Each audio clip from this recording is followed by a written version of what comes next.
Hi, welcome to Believe the Bible. Many people think that because we're not under the law today, the law was completed, finished, and done with, and done away with altogether. Well, that's not true for the nation of Israel.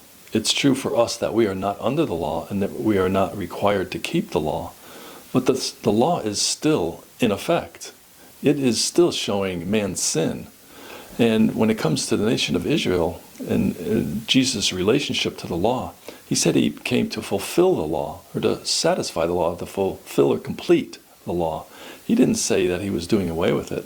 Let's read Matthew 5:17. It says, "Think not that I am come to destroy the law or the prophets. I am not come to destroy, but to fulfill."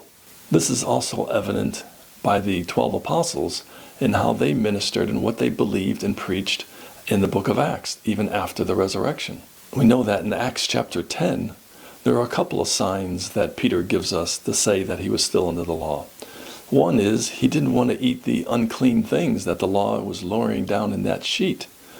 And the other is that in the latter part of the verse, when he talked to Cornelius, he said that every man that worketh righteousness is accepted with God. Well, these are two facets of the law, the dietary law and the keeping of the law as far as doing what was right.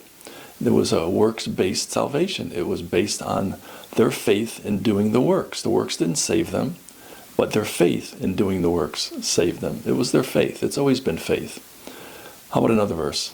Acts 21:20. This is even further on in the book of Acts, probably 20 plus years after the resurrection. "And when they had heard it, they glorified the Lord and said unto him, Seest thou, brother, how many thousands of Jews there are which believe, and they are all zealous of the law?"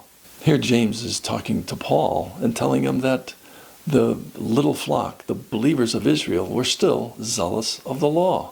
They weren't rebuked by Paul for doing this. They should have been doing the law. And we know the law will continue as well out into the millennial kingdom, when God will put his word in people's hearts. Let's read Jeremiah chapter 31, verse 33. "But this shall be a covenant that I shall make with the house of Israel.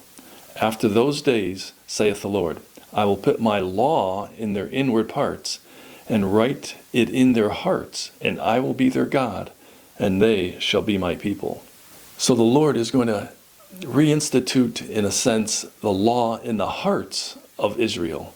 No, the law isn't done away with. The law still is in effect. Now, it's not in effect for the body of Christ because we don't need to keep the law.